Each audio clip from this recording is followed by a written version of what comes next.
Capítulo 7. La diabetes. La diabetes tipo 2, la forma más común de esta dolencia, está frecuentemente asociada a la obesidad.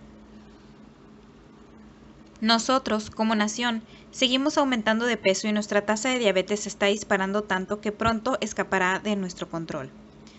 Durante 8 años, desde 1990 hasta 1998, la incidencia de diabetes se incrementó un 33%. Más del 8% de los estadounidenses son diabéticos y más de 150,000 jóvenes padecen la enfermedad. Esto se traduce a 16 millones de personas. Pero ¿cuál es la cifra más aterradora? Un tercio de los enfermos de diabetes ignoran que la han contraído.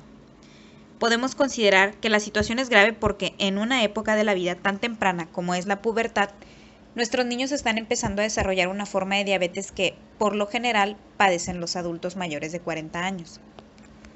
Hace poco tiempo, un periódico ilustró la epidemia contando la historia de una niña que llegó a pesar 158 kilos a los 15 años y que había contraído una forma de diabetes típica de los adultos, que la obligaba a inyectarse insulina 3 veces al día.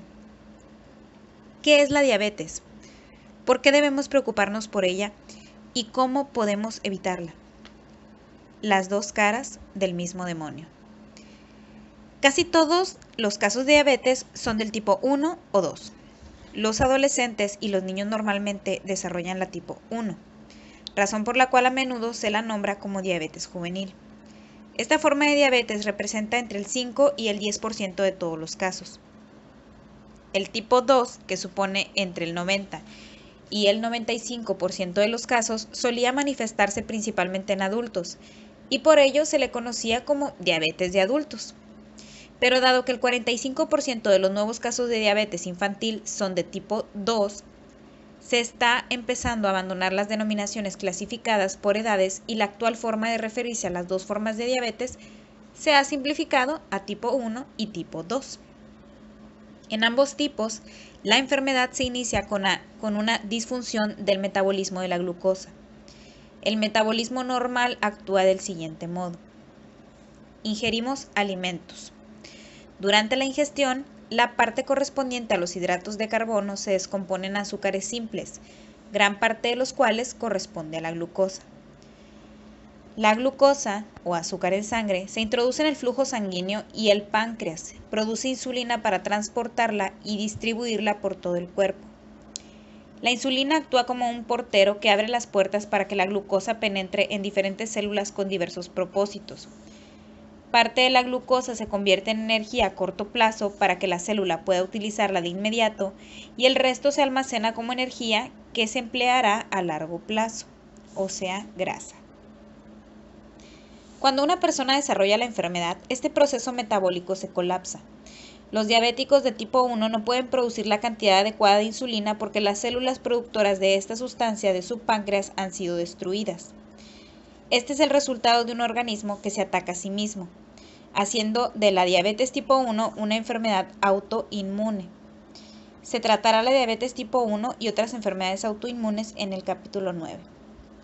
Los diabéticos del tipo 2 pueden producir insulina, pero el cuerpo no la utiliza debidamente. Esto se conoce como resistencia a la insulina y significa que cuando ésta comienza a dar órdenes para movilizar el azúcar presente en la sangre, el organismo no le presta atención. Como consecuencia, la insulina resulta ineficaz y el azúcar en la sangre no se metaboliza de forma adecuada. Imagina tu cuerpo como un aeropuerto con su enorme zona de aparcamiento.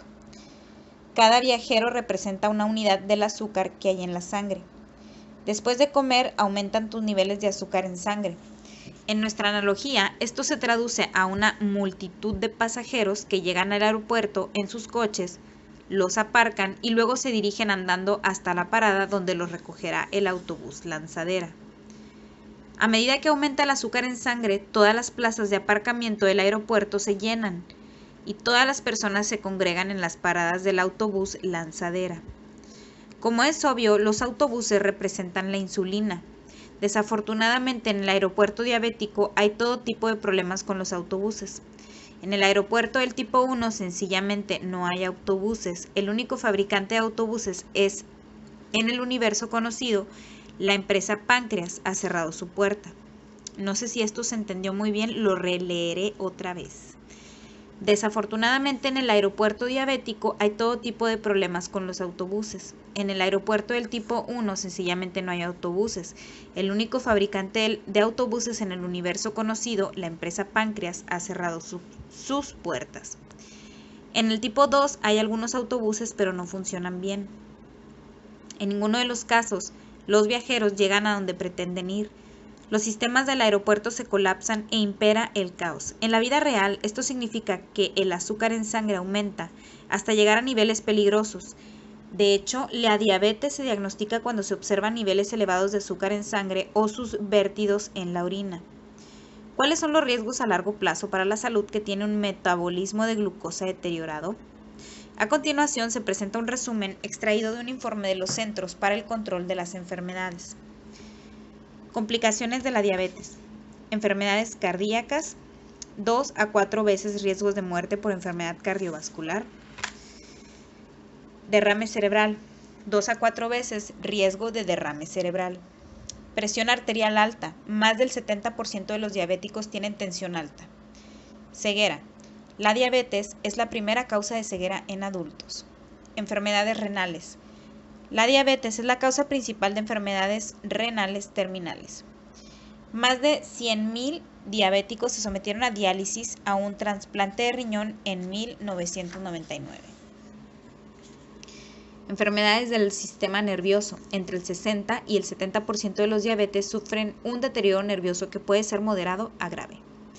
Amputación. Más del 70% de las amputaciones de miembros inferiores se practica a diabéticos. Enfermedades dentales. Mayor frecuencia y gravedad de dolencias asociadas a las encías que pueden conducir a la pérdida de las piezas dentales. Complicaciones durante el embarazo. Mayor vulnerabilidad a otras enfermedades. Muerte. Ni los fármacos modernos ni la cirugía pueden ofrecer una cura para la diabetes. En el mejor de los casos, los medicamentos actuales ayudan a los diabéticos a mantener un estilo de vida razonablemente funcional. Pero estos fármacos nunca tratan la causa de la enfermedad. Como consecuencia, los enfermos deben depender de los fármacos durante toda su vida. Por este motivo, la diabetes es una enfermedad con unos costes económicos enormes.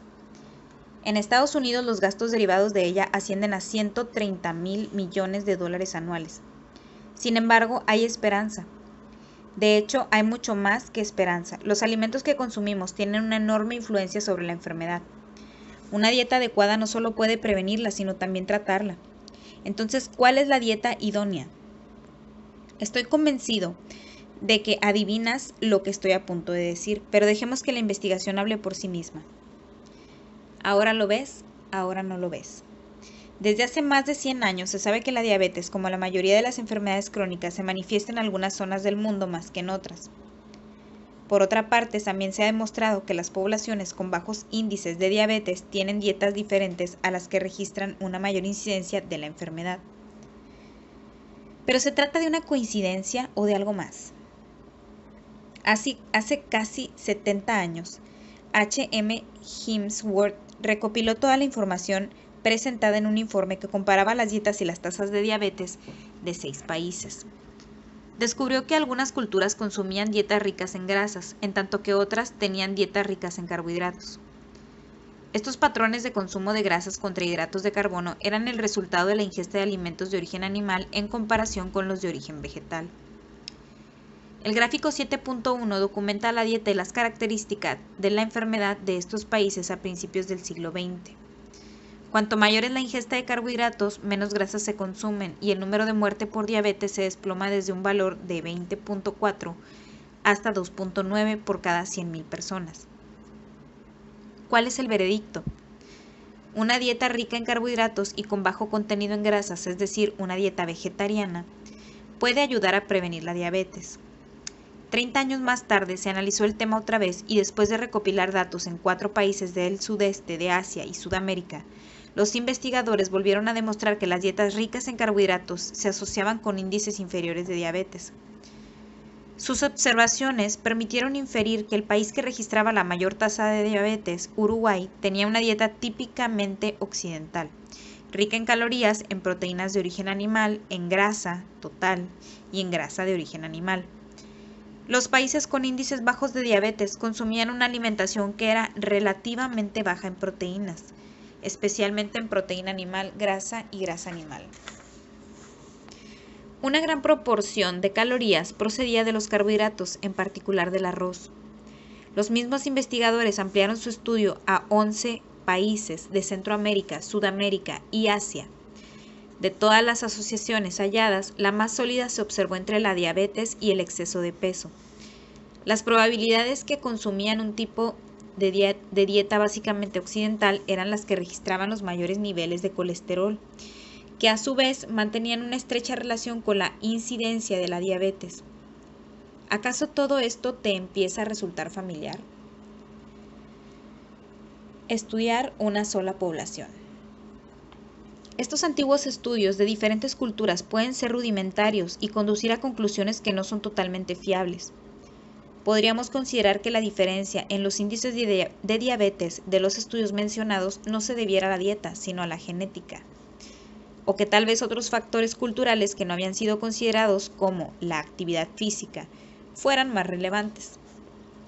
Un ensayo más apropiado sería un estudio de los índices de la diabetes en una sola población. La población de los adventistas del séptimo día constituye un buen ejemplo. Es un colectivo que resulta interesante estudiar debido a sus hábitos nutricionales. Su religión desaconseja el consumo de carne, pescado, huevos, café, alcohol y tabaco. Como resultado, la mitad de ellos son vegetarianos. No obstante, el 90% de estos vegetarianos sigue consumiendo productos lácteos o huevos. De manera que una cantidad considerable de las calorías que ingieren procede de los alimentos de origen animal. También se debería destacar que los adventistas que comen carne lo hacen en cantidades moderadas. Ingieren alrededor de 3 raciones de carne roja por semana y menos de una ración semanal de pescado y ave. Conozco muchas personas que consumen la misma cantidad de carne, incluyendo pescado y ave, cada 2 días. Los científicos que realizaron estudios de nutrición con los adventistas compararon a los vegetarianos moderados con los carnívoros moderados. Esto no supone una gran diferencia y sin embargo los adventistas vegetarianos demostraron ser mucho más saludables que los que comían carne. Los que se privaban de la carne también se privaban de los estragos que produce la diabetes. Al compararlos, se descubrió que la tasa de diabetes entre los vegetarianos era la misma de la que imperaba entre los que ingerían carne, y su índice de obesidad era también la mitad del de los compañeros carnívoros. En otro estudio, los científicos estudiaron las dietas y la diabetes en una población de hombres americanos de origen nipón, en el estado de Washington. Los hombres eran hijos de inmigrantes japoneses. Lo sorprendente es que la prevalencia de la diabetes entre ellos superaba más de 4 veces el índice medio encontrado entre los japoneses de edades similares que se habían quedado en su país. ¿Cómo se explica esto? Los americanos de origen japonés que habían enfermado de diabetes eran los que consumían mayor cantidad de proteínas y grasas animales y colesterol. Cada uno de dichos nutrientes se encuentra exclusivamente en los alimentos de procedencia animal. La ingesta total de grasas era también mayor entre los diabéticos. Estas características nutricionales eran la causa de un sobrepeso. Esta segunda generación de japoneses americanos tenía una dieta más abundante en carnes y con menos alimentos de origen vegetal que los nacidos en Japón. Los investigadores afirmaron, evidentemente, los hábitos alimentarios de los japoneses que residen en Estados Unidos se acercan más a la dieta típica norteamericana que a la japonesa. La consecuencia, una incidencia 4 veces mayor de diabetes. Otros estudios. En el estudio de 1.300 personas del Valle de San Luis, Colorado, los investigadores descubrieron que un mayor consumo de grasas estaba vinculado con una mayor incidencia de la diabetes tipo 2. Los hallazgos apoyan a la hipótesis de que las dietas que son ricas en grasas y tienen un bajo contenido en carbohidratos están asociadas con la aparición de diabetes mellitus, que no dependen de la insulina en las personas. En los últimos 25 años se ha triplicado la velocidad con que los jóvenes japoneses contraen diabetes del tipo 2. Los investigadores observan que el consumo de proteínas y grasas animales ha aumentado drásticamente durante los últimos 50 años y afirma que el cambio que ha tenido lugar en la dieta y la y una escasa actividad física son los responsables de una explosión de diabetes. En Inglaterra y Gales, el índice de diabetes descendió bruscamente desde 1940 hasta 1950, principalmente durante la Segunda Guerra Mundial, cuando los patrones nutricionales se modificaron de forma radical. Durante la guerra y después de ella aumentó la ingesta de fibras y cereales y se redujo el consumo de grasa. Las personas se encontraban en una escala inferior de la cadena alimentaria por una necesidad nacional. Sin embargo, en torno a 1950 empezaron a abandonar las dietas a bases de cereales y volvieron a consumir más grasa, azúcar y menos fibra. Como era de esperar, los índices de diabetes empezaron a aumentar. 2 investigadores estudiaron a 36,000 mujeres de Iowa durante 6 años. Ninguna padecía diabetes al inicio del estudio, pero al cabo de 3 años se había producido 1,100 casos. Las que tenían menos probabilidades de contraer la enfermedad eran las que consumían más cereales integrales y fibra. Aquellas cuyas dietas contenían la mayor cantidad de carbohidratos de tipo carbohidratos complejos que se encuentran en los alimentos integrales. Todos estos hallazgos respaldan la idea de que independientemente de que se estudie una sola población o varias, los alimentos de origen vegetal ricos en fibra e integrales protegen contra la diabetes, mientras que los de origen animal ricos en grasas y proteínas favorecen la enfermedad. Todas las investigaciones citadas previamente eran de tipo observacional, y toda asociación observada, aunque sea frecuente, puede ser una relación meramente incidental que enmascara la verdadera relación causante entre el medio ambiente, incluido la dieta, y la enfermedad. No obstante, también existen investigaciones controladas o intervencionistas que modifican la dieta de personas con una diabetes del tipo 1 o 2 abiertamente declarada, o que manifiestan síntomas leves de diabetes, problemas de tolerancia a la glucosa. James Anderson, uno de los científicos más prominentes que estudian la dieta y la diabetes en la actualidad, ha obtenido resultados impresionantes solo mediante la intervención en la alimentación. En uno de sus estudios analizó los efectos de una dieta de bajo contenido en grasas y rica en fibras y carbohidratos en 25 diabéticos en el tipo 1 de la enfermedad y otros 25 aquejados del tipo 2 en un ambiente hospitalario. Ninguno de estos 50 pacientes tenía sobrepeso y todos ellos debían inyectarse insulina para controlar los niveles de azúcar en sangre. Su dieta experimental consistía esencialmente en alimentos integrales de origen vegetal y el equivalente a 1 o 2 loncheras de fiambre por día. Durante una semana administró a los pacientes una dieta conservadora de estilo norteamericano recomendada por la Asociación Americana de la Diabetes. Luego les indicó que la cambiarían por una dieta vegana experimental durante 3 semanas. Posteriormente midió sus niveles de azúcar y colesterol en sangre, controló su peso y determinó la medicación que necesitaban. Los resultados fueron asombrosos. Los diabéticos del tipo 1 no pueden producir insulina. Es difícil imaginar que un cambio en la dieta pudiera sacarlos del aprieto, pero pasadas 3 semanas exactas, los pacientes diabéticos del tipo 1 fueron capaces de reducir su medicación con insulina en una medida del 40% y sus perfiles de azúcar en sangre mejoraron sustancialmente. Otro dato que se puede destacar es que los niveles de colesterol descendieron en un 30%. Uno de los peligros de ser diabéticos es la posibilidad de desarrollar una enfermedad cardíaca o de sufrir un derrame cerebral. Reducir los factores de riesgo para dichas enfermedades mediante una mejora del perfil del colesterol es casi tan importante como tratar los niveles elevados de azúcar en sangre. La diferencia de los anteriores, los diabéticos del tipo 2 son más fáciles de tratar porque el páncreas no se encuentra tan deteriorado. De manera que cuando los pacientes del tipo 2 de Anderson ingirieron la dieta rica en fibra y de bajo contenido en grasa, los resultados fueron todavía más impactantes. De los 25 pacientes del tipo 2, 24 llegaron a prescindir de su medicación. Déjame decirlo de una vez más. En cuestión de semanas, todos los pacientes salvo uno pudieron abandonar su medicación con insulina. Entre ellos había un hombre cuyos antecedentes de diabetes se remontaban a 21 años atrás y que necesitaban 35 unidades diarias de insulina. Al cabo de 3 semanas de tratamiento intensivo a través de la dieta, su dosis se redujo a 8 unidades por día. Abandonó el hospital y después de pasar 8 semanas en casa, no volvió a inyectarse insulina.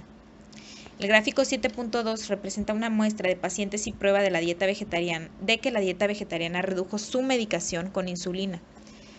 El efecto es formidable. En otro estudio que incluyó 14 pacientes diabéticos, Anderson descubrió que la dieta por sí sola podía reducir los niveles totales de colesterol en un 32% en el transcurso de 2 semanas. Algunos resultados se muestran en el gráfico 7.3. Se trata de uno de los beneficios extraordinarios que representa una reducción del colesterol en la sangre de 206 mg sobre dl a 141 mg sobre dl, en especial si consideramos la rapidez con que se producen. El Dr. Anderson tampoco encontró ninguna evidencia de que esta disminución de los niveles de colesterol fuera temporal y se limitara al periodo en el cual los individuos consumían este tipo de dieta. De hecho, los niveles permanecieron bajos durante 4 años. Otro grupo de científicos del Centro Pritikin consiguió resultados igualmente espectaculares, indicándole a un grupo de pacientes diabéticos que siguiera una dieta vegetariana de bajo contenido en grasa y que practicara ejercicio. De los 40 pacientes que tomaban medicación al inicio del programa, 30 consiguieron abandonarla después de solo 26 días. Este tipo de investigación también demostró que los beneficios de una dieta vegetariana perduran durante años si ésta se mantiene. Estos ejemplos corresponden a algunas investigaciones muy categóricas que, sin embargo, solo rascan la superficie de todas las que apoyan esta hipótesis. Un documento científico revisó 9 publicaciones que citaban el uso de dietas ricas en carbohidratos y fibra y de otras 2 dietas con un nivel estándar de carbohidratos y ricas en fibra para tratar a los pacientes diabéticos. En los 11 estudios realizados, los resultados indicaron mejores niveles de colesterol y de azúcar en sangre. Por cierto, aunque los suplementos de fibra son beneficiosos, no producen los mismos efectos significativos que una dieta vegetariana y de alimentos integrales. La persistencia del hábito. Como estos hallazgos demuestran, es posible vencer la diabetes. 2 investigaciones recientes consideraron una combinación de los efectos de la dieta y los del ejercicio sobre la enfermedad. En una de ellas se estudió a 3.234 personas que no padecían diabetes, pero que corrían el riesgo de contraer la enfermedad, elevados niveles de azúcar en sangre. Se les dividió en 3 grupos. Uno de ellos, el grupo control, recibió información nutricional estándar y un placebo, un medicamento que no produce ningún efecto. El segundo grupo recibió información nutricional estándar y además se le administró un fármaco llamado metformina. En el tercero se realizó una intervención intensiva en su estilo de vida que incluía una dieta moderadamente baja en grasas y un programa intensivo de ejercicios con el fin de que los participantes perdieran al menos 7% de su peso. Después de casi 3 años, el grupo al que se le modificó el estilo de vida registró un 58% menos de casos de diabetes que el grupo control. En aquel al que se le administró el fármaco, el número de casos solo se redujo a un 31%. Comparado con el control, ambos tratamientos fueron eficaces, pero al parecer, un cambio en el estilo de vida es mucho más efectivo y seguro que tomar un medicamento. Aún más, modificar el estilo de vida puede ayudar también a resolver otros problemas de salud.